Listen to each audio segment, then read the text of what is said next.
Well, hi and welcome to another LRCC Soundbite. I've spent the last several weeks talking about Jesus' disciples, the 12 of them, all men, all named, and they spent 3 years learning from their master. Question is, were there others with Jesus? And the answer is a definite yes. At one point we read a story about Jesus sending out 70 or 72 disciples in pairs to go and preach around the area and to go and heal sick people that they came across, and do that just by commanding that the illness left the person, and that a miracle would then be performed and the person would be well. There was another very important contingent of people travelling with him as well. It included women. Many of the disciples were married, possibly with children, so the wives came along as well. And in addition to that, there were a number of others. Some of them had money. A fair amount of the financial support for Jesus' ministry came from women who were travelling with him. Now, there's a name that's quite common at the time, Mary, and obviously Mary's the name of Jesus' mother, and this can get very confusing because there are so many Marys around. And there is a Mary who is important in a lot of the stories of Jesus. She came from a place called Magdalene, and so she's often referred to as Mary Magdalene. It's my understanding that back in the times written about in the Bible, the place of women in society meant that basically they were treated as inferior to men all the time.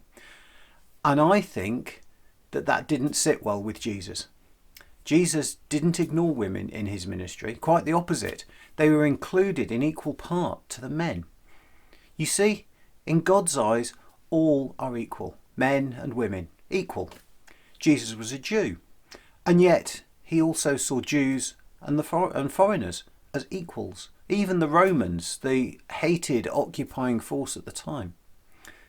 And another time, the disciples were keeping children away from Jesus, and Jesus didn't like this at all. The disciples thought children don't have a place of importance in this society, but Jesus said no, they do. And in fact, he even took a child at one point and stood the child in the midst of all the men and said, this child is more important than you, more important, because of all the discrimination that was happening.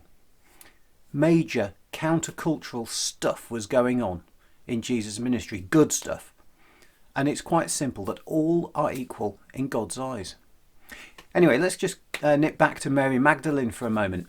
She appears more times in the Bible than some of the disciples. She was healed by Jesus, then she followed him. She was present and saw the time when Jesus was executed on the cross. And she was there when he was buried. And she was one of the first to see that the tomb was empty and Jesus had gone. And then she was the first to see him alive again. That Jesus chose Mary to be the first to see him alive is amazing. Again, completely countercultural at the time. It made no sense. It was crazy. Unless you were someone who'd spent that time, those last 3 years with Jesus, hearing his teaching, hearing what he had to say about equality. For me, this message of equality is tied in really closely with all that I've been saying over the last few weeks when I've been talking about the disciples. We've had fishermen, we've had a tax collector, we've had a terrorist, a thief, a betrayer. We've now got women and children, Jews and foreigners. Unless you truly get the idea of equality, this kind of grouping just isn't possible. And these are still our values at LRCC today. Whoever you are, whatever your past, wherever you're from, however capable you are, however old you are, we try our absolute best to treat everyone as Jesus would, as equals. And we count ourselves among that everyone as well. We don't put ourselves different. Now, if you'd like to read about any of these people for yourself maybe, and you live on this estate, then do get in touch, because we'd love to bring you around a free Bible if you don't have a copy, and we can point you at the passages to read. But today I'd just like to leave you with this thought.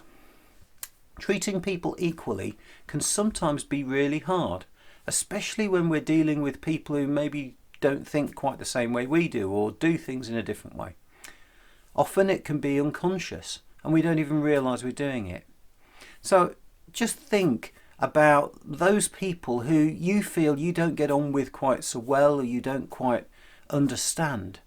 Ask yourself whether there's anything you can do to try and understand them better and treat them, improve the way that you have that relationship, that you treat them, and we can all be just that little bit more equal. Stay safe, God bless you, and have a great week.